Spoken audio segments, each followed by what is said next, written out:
Hello everyone and welcome back to TowerGate. It is TowerGate day number 827, Tuesday, July the 2nd, 2019. Thank you so much for tuning in. Okay, so I guess some of you may have heard this very interesting article popped up yesterday in the Washington Post about Joseph Mifsud. So that's what we're going to spend most of the video talking about today. But before I get to that, let's go ahead and knock out just a few of the headlines, and then we'll jump right into that story. Okay, so another story some of you may have seen today. The wild-eyed commie, our dumbass of the week, recently, it looks like she may have finally come completely unglued. Okay, so she shows up at the U.S. border facility in El Paso yesterday, and she's screaming at federal agents in a threatening manner. And she is also saying that she was physically and sexually assaulted by Border Patrol agents. She says that women were kept in a cell with no water and were told to drink out of toilets. But there are witnesses who say that Cortez actually refused to tour the facility. And of course, we had Cernovich tweeting back at her, telling her to file a police report if in fact these things are true. I'm pretty sure she will not file the police report. So yeah, Cortez is coming completely unglued. That doesn't surprise me. She's going to drive herself crazy. Showing up down there at the border, and then tomorrow she's going to be somewhere else. So it's hard to know what's going on with the wild-eyed commie. She's nuts. She's clearly coming unglued. I think that she could end up possibly in a rubber room or in a straitjacket or something, because it's obviously driving her nuts, and she's clearly coming completely unglued. Okay, so we'll find out what to make of that in the days to come to see how that plays itself out. I'm sure if she's going to visit some more of these facilities, we'll get some more entertainment, would be my guess. Okay, we have now got a statement from the South Korean president, Moon Jae-in, who is saying that Trump has turned the DMZ into a symbol of peace.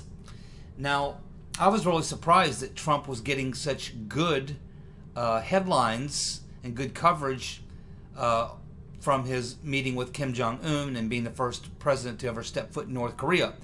Obviously, he got destroyed here in the American fake news media the day after, but he was treated pretty well by the foreign press for the most part. And of course, here we have South Korean president saying that he's turned the DMZ into a symbol of peace, and that's a major statement, because one of the most important things that can come out of this is for North and South Korea to have normalized relations, to have free movement of people between the two Koreas, and even to have a reunification is something they've talked about. This is the first step to everything else that we'd like to see happen, whether it's denuclearization or just good relations with North Korea. The first thing that must happen is normalized relations between North and South, and hopefully an official end to the Korean War. From there, a lot of good things can happen. And I think that that's the approach Trump is taking. That's why he says he's got plenty of time. And he does. Well, we're now learning that Kamala Harris, who of course got her political career started by sleeping with the San Francisco mayor, Willie Brown, we're now learning that that entire episode with Crazy Uncle Joe in the debates was planned, rehearsed, the whole 9 yards. And in fact, her campaign is even admitting it.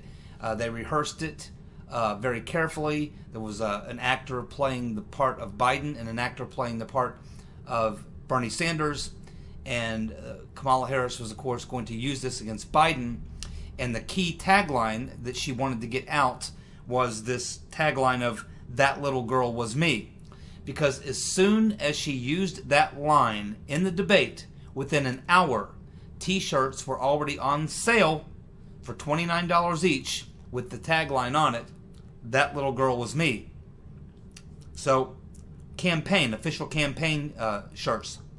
So even her campaign is now admitting that yes, they rehearsed that. It was all a plan to drop that on Biden, and it was all a play.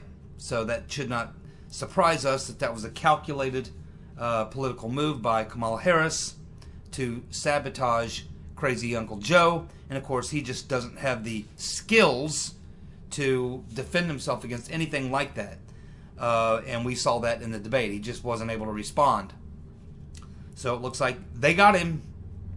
And, Biden, he enters the race in the low 40s, and now he's down in the low 20s.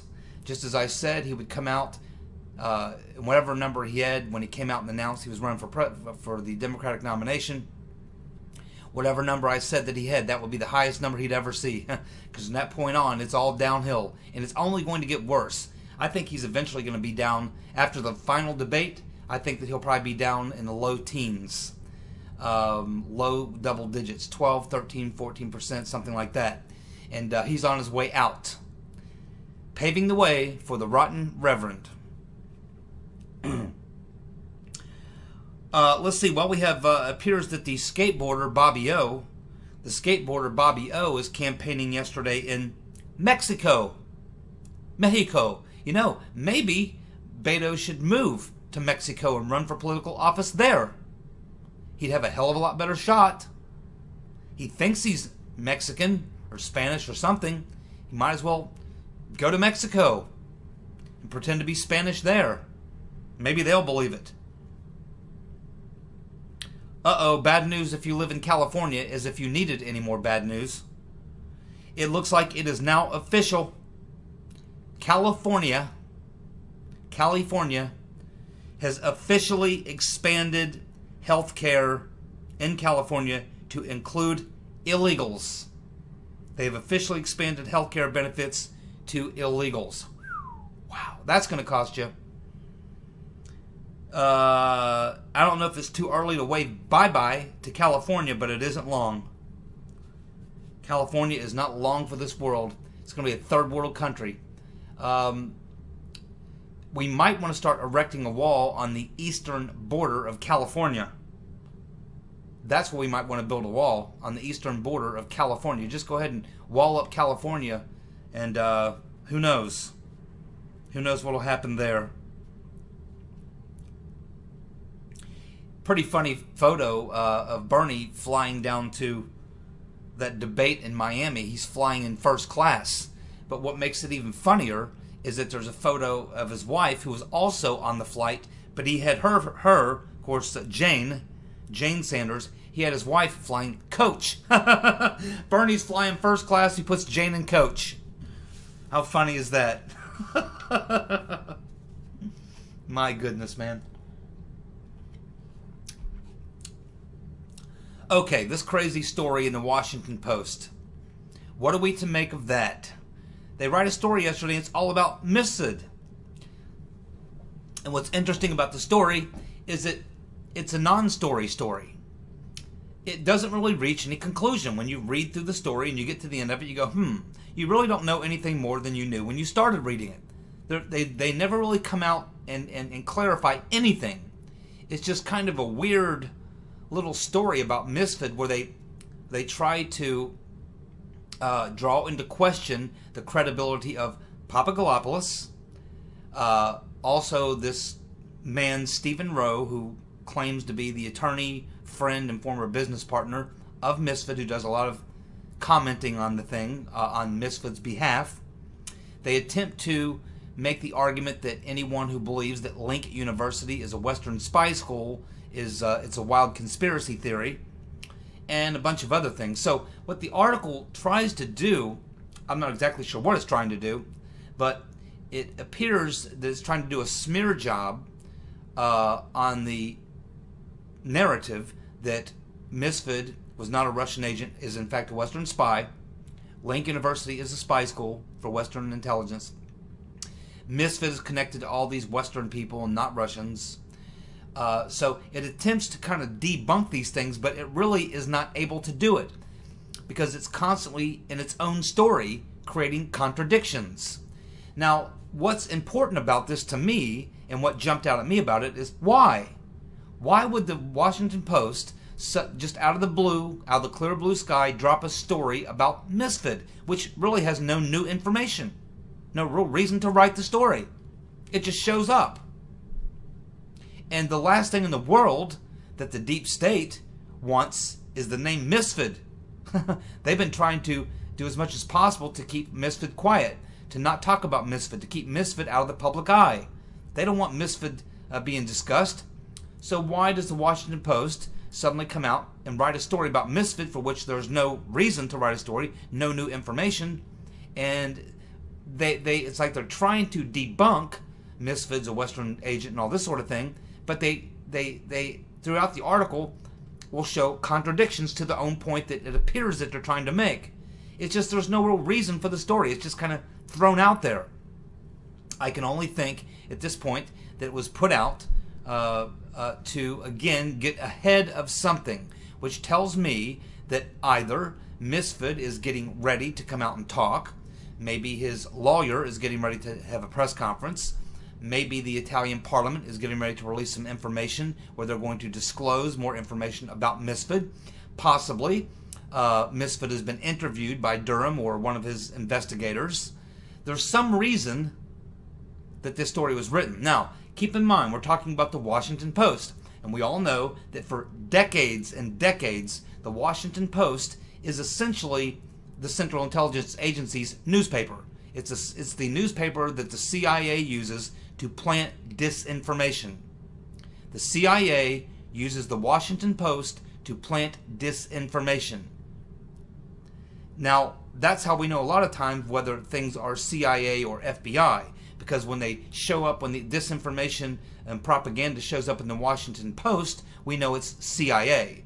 When the disinformation and propaganda shows up in the New York Times, we know that's the FBI, because the FBI likes to use the New York Times, and the Washington Post, of course, is essentially, it's the Central Intelligence Agency's newspaper for the most part.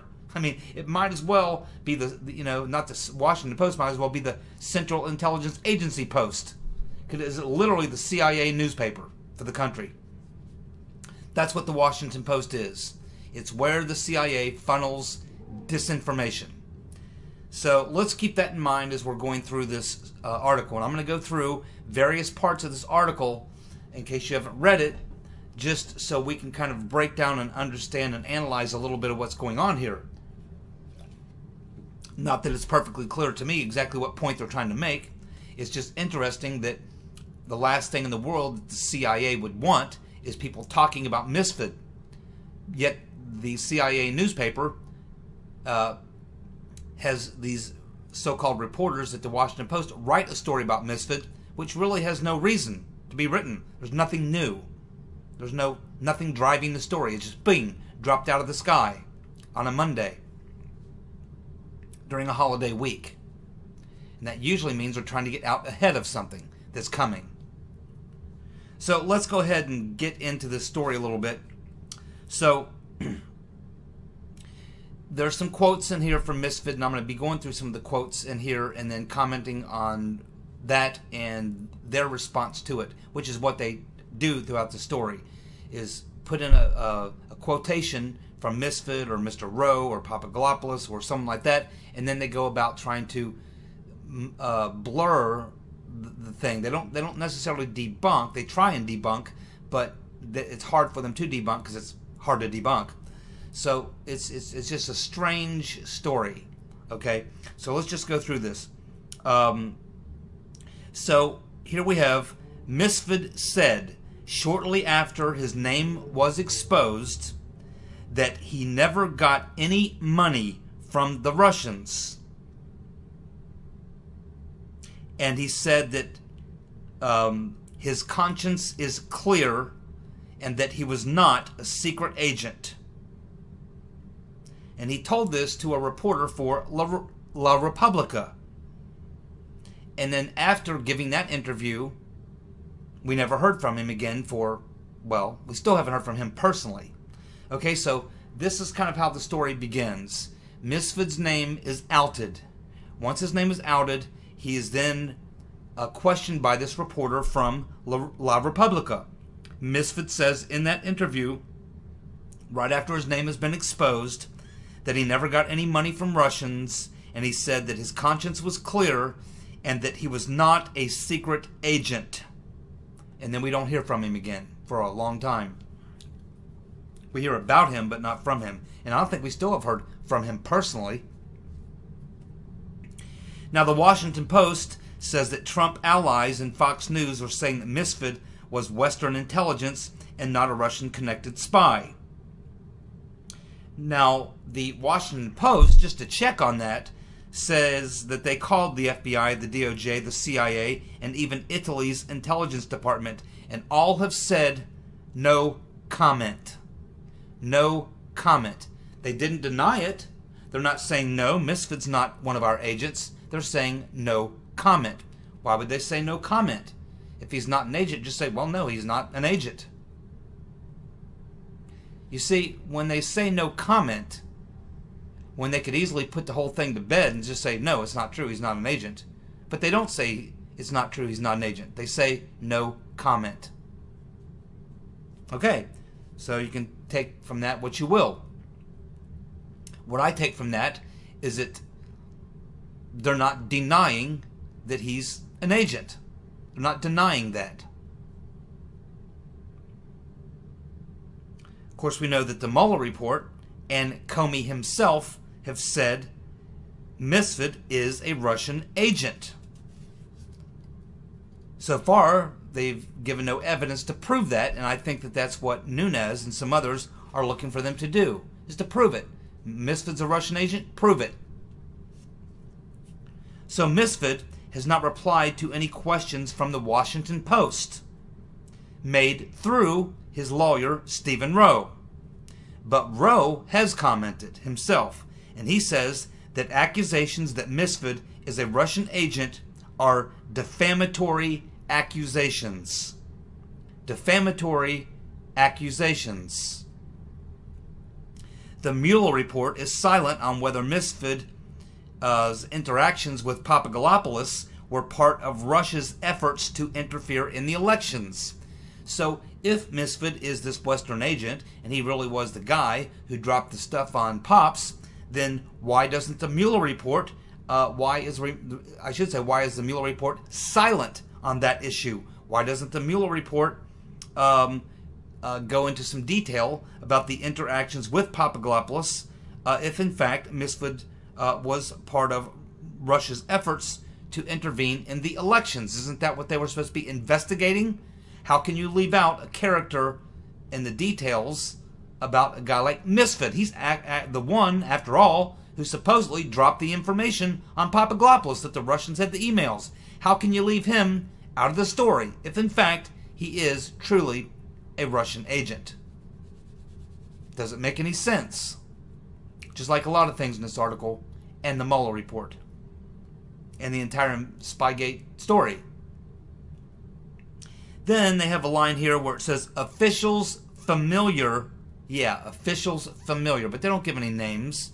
They don't tell you what type of officials, where, FBI, CIA, or anything else. They just say officials familiar with U.S. intelligence reports that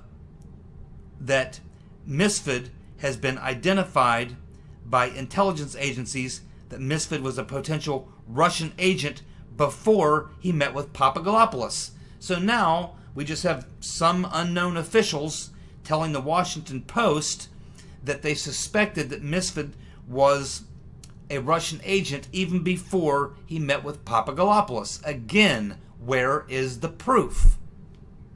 Where is the proof? They cite none, other than the fact that he's an academic who attends academic functions all over the globe, including some in Russia. But these are academic functions, nothing to do with the Russian government or anything else. They're just it's just academics. And we know Papadopoulos was trying his hardest to get Misfit to hook him up with Putin so that he could get a photo op for Trump and Putin have a photo op. And Misfit was not able to get that together. The best he could do is Ivan Timoviv, another academic who Misfit knows. through academic circles. He had no Russian government contacts. And if he was working for the Russian government, Papadopoulos is trying to get close to some Russian officials, that would have been the perfect opportunity to set him up.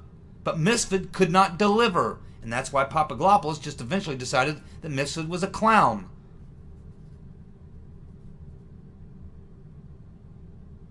Then we have an email from Stephen Rowe back to the Washington Post, because they were trying to get Rowe to ask questions of Misfit and have Rowe be the intermediary. But Misfit's not really answering any questions, or Rowe's not reaching out to him. Rowe is just speaking on behalf of Papadopoulos, on behalf of Misfit, and so he's communicating with the Washington Post. So here, during this attempt to get this information, Rowe sends an email to the Washington Post and says that Misfit was a Western intelligence element to be protected, and that is why Misfit has been hiding for 2 years. So here we have Stephen Rowe telling the Washington Post that Misfit was a Western intelligence element and that he was to be protected, and that's why he's in hiding. Well, and that's, as you'll see if you read through the article, the next thing they do is they start attacking Mr. Rowe to question his credibility. So I have a question. Why is Misfit hiding? If Misfit is not a Russian agent, if he did not give Papadopoulos this information that he's been accused of giving him, if Misfit is totally clean, he's not a Russian agent, he's not a Western intel agent, he didn't tell Papadopoulos anything, then why did he go into hiding well, he's still in hiding for the most part. And if he is a Russian agent, then why hasn't he been picked up by somebody? By now, Putin would have gotten his hands on him, most likely, and he would be silenced. It appears that someone's trying to hide Misfit to shut him up. That's not how the Russians operate. They don't hide you to shut you up. They kill you. Especially if you're dropping in things of, intelligence matters. Again, if he's not part of this, any of this, why is he hiding? Why is Misfit hiding? If he's not a Western intel agent, he's not a Russian agent, he didn't say anything to Papadopoulos, why is there a need for him to hide? He could just come out and have a press conference and say, this is BS. I never said anything to Papadopoulos. I'm not a Russian agent. I'm not even a Western agent. I'm just an academic. I bumped into Papadopoulos and he thinks I told him something. That's how easy it would be. Why would he put himself through this sort of turmoil in his life? And we know from Mr. Rowe, he's not happy about having to be hiding. So why would he do it? There's got to be a reason. Rowe also says that Misfit was interviewed by U.S. investigators earlier this year. Well, if he's talking about this year, that's 2019. Is he suggesting that Misfit was interviewed this year? We know he was interviewed in 2017. Is he suggested he was interviewed this year? If so, by who?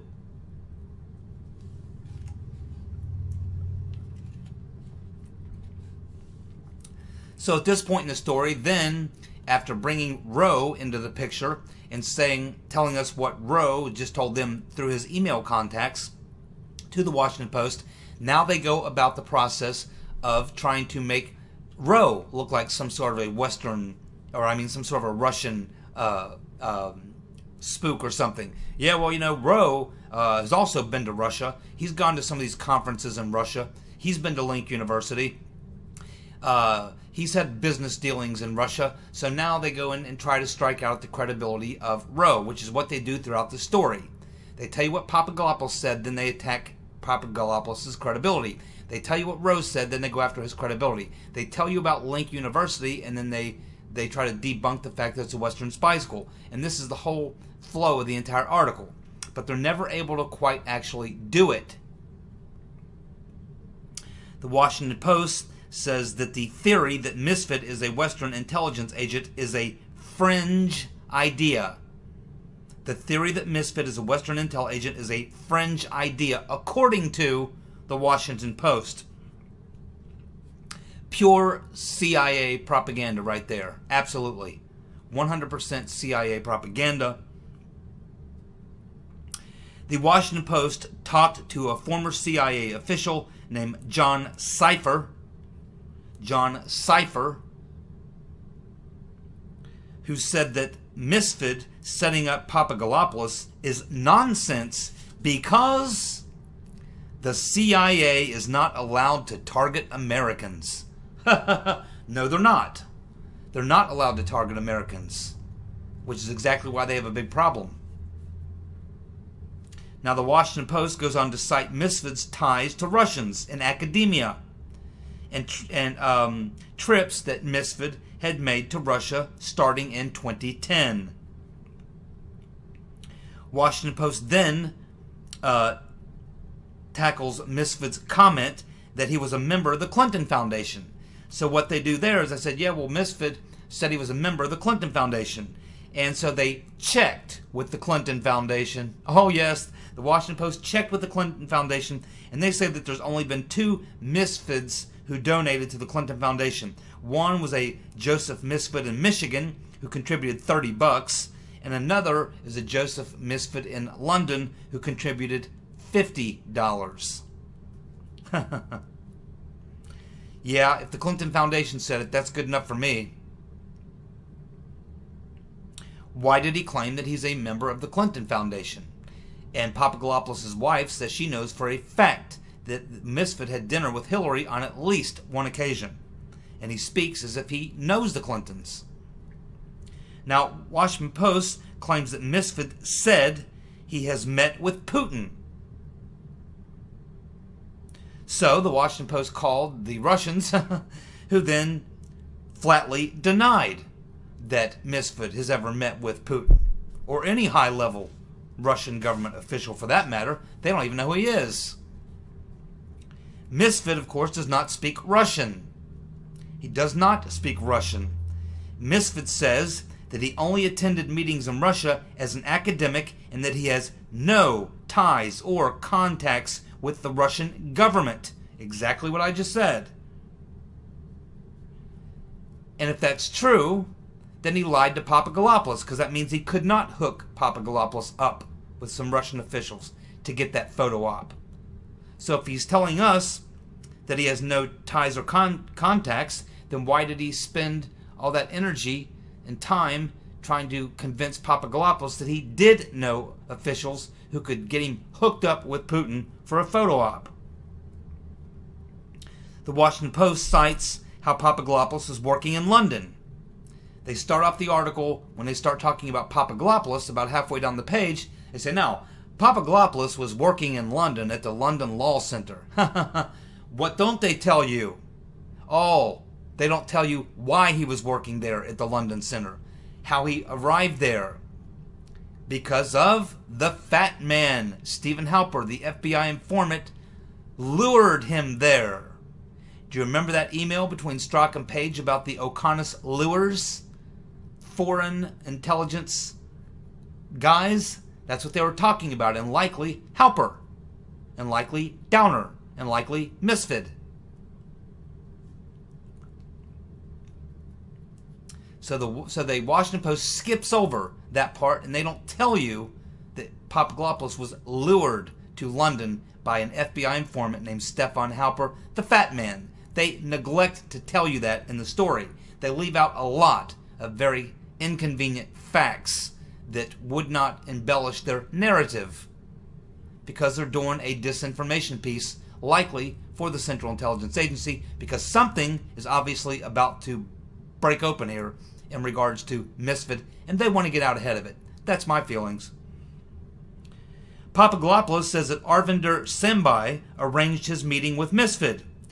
Of course, that caused the Washington Post to call Sambai, and of course then Sambai tells the Washington Post that this is not true, that she only met Papadopoulos one time in the coffee break room shortly before he left London. She says she has never been formally introduced to Papadopoulos, but Papadopoulos is sticking with his claim that he was told by Naji Idris, Idris, who's the director of the London Center, that somebody did set up that meeting. Somebody's lying. Either Idris, Papadopoulos, or Sambai. Someone is lying. And I do hope Mr. Durham finds out who. Misfit, of course, still denies that he told Papadopoulos about the Russians having the Rotten Reverend Clinton's emails. Misfit denies that he told Papadopoulos about the Russians having the Rotten Reverend Clinton's emails. Well, if that's true, if Papadopoulos didn't, or if Misfit didn't tell Papadopoulos about the Russians having Hillary's emails, then how the hell would Papadopoulos know this information that was later allegedly extracted out of him by Down the Hatch Downer? I mean, somebody had to tell him that. If in fact that information was extracted from him, it had to be first planted on him. How do you explain that? If Misfit is telling the truth, and I don't think he is, if he was telling the truth and he didn't plant that info on Papadopoulos, then where did Papadopoulos get the info? The Washington Post doesn't speculate on that. Stephen Rowe told the Washington Post that he believes that Papadopoulos was directed and used by the FBI, perhaps unwittingly, to get in contact with Russians in a failed effort to locate emails that Clinton deleted from her private server. Misfit, according to Rowe, was operating on behalf of Western intelligence agencies when they met, and that Papadopoulos' interaction with Misfit was surveilled. So here's Rowe telling really stretching this spy story, suggesting that Papadopoulos was being used by the FBI so that he could try to get emails or get the information on Russians' efforts to get the emails. And at the same time, Rowe is telling us that Misfit was in fact working with Western intelligence, and in fact that Misfit and Papadopoulos were being surveilled. We can assume that means that recorded. So there should be a transcription somewhere if that is true. And I don't believe that is totally true. I believe that that's what Misfit is telling Rowe, that he believes. But I believe again that Misfit is some kind of a spy and he's throwing out disinformation. But my question would be, if Rowe's point is true and they wanted to get Papadopoulos, he's being directed by the FBI, knowingly or unknowingly, to get in contact with Russians in a failed effort to locate the emails that Clinton deleted from her server, why would they go to Papadopoulos? Why would the CIA or FBI go to Papadopoulos? Wouldn't they go right to Misfit? After all, he's the guy that Papadopoulos says told him about it. Why would you go to the guy who doesn't know anything, Papadopoulos? Wouldn't you go to the guy who's the source of the information? That would be Misfit. Misfit's the guy that you would want to go talk to if you really wanted to find out. Instead, they go to Papadopoulos. It doesn't make any sense. Why didn't they go to someone like Christopher Steele? He's got those Russian sources. He should have been able to figure out this was all his story anyway. Or how about their good friend Mr. Deripaska? He was looking for a deal with Mark Warner. They could have gone to Deripaska. Or hey, how about that State Department insider? Kimlinen, or whatever his name was.